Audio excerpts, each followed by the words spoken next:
Today, at the World Economic Forum in Davos, U.S. President Donald Trump signed founding documents establishing a new international body known as the Board of Peace.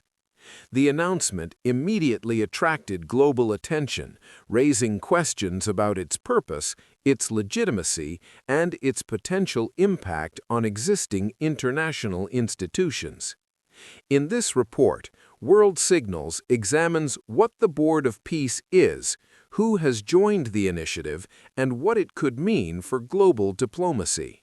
The concept of the Board of Peace emerged in late 2025 amid growing dissatisfaction with existing mechanisms for resolving international conflicts.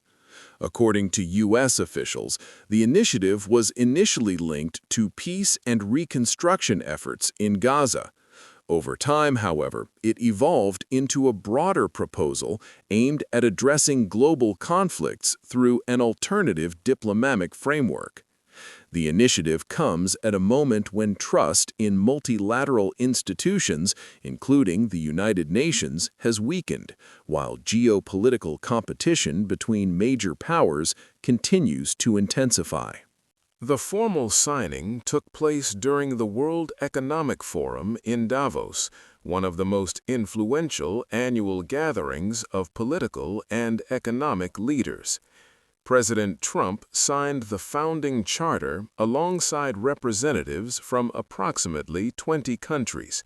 Participating states included several nations from the Middle East and Asia, such as Saudi Arabia, the United Arab Emirates, Qatar, Turkey, Jordan, and Pakistan.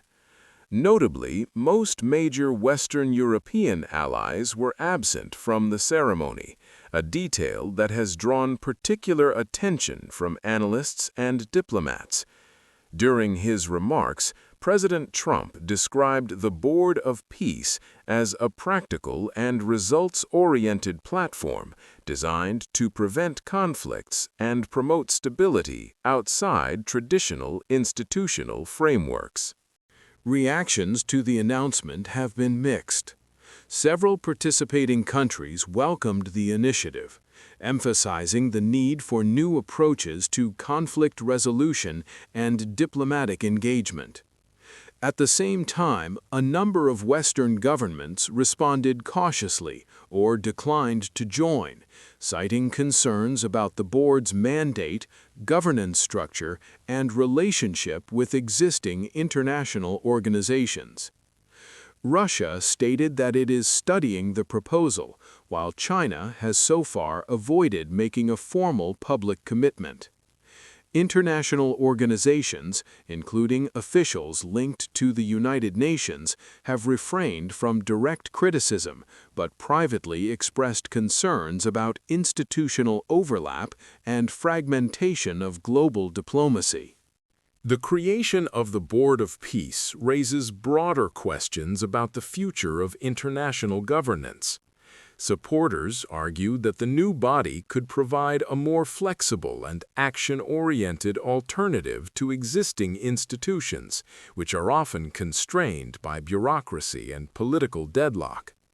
Critics, however, warn that the initiative could undermine established mechanisms, such as the United Nations, by creating parallel structures without universal legitimacy. From a geopolitical perspective, the initiative also reflects a shift toward more fragmented global leadership, where coalitions of willing states operate outside traditional multilateral frameworks. Whether the Board of Peace becomes an effective diplomatic tool or remains largely symbolic will depend on its ability to deliver tangible results and attract broader international participation. Several challenges remain. The absence of major Western allies raises questions about the board's global credibility. There are also unresolved issues regarding funding, decision-making authority, and long-term sustainability. Additionally, Critics note that the initiative is closely associated with U.S. political leadership, which could limit its continuity beyond a single administration. These factors may complicate efforts to position the Board of Peace as a truly global institution.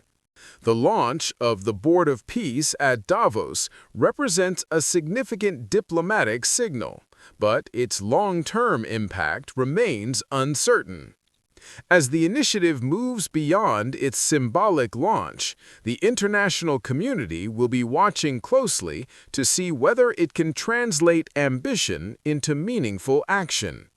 For now, the Board of Peace stands as another indicator of a changing global order, one marked by experimentation, competition, and shifting approaches to international cooperation.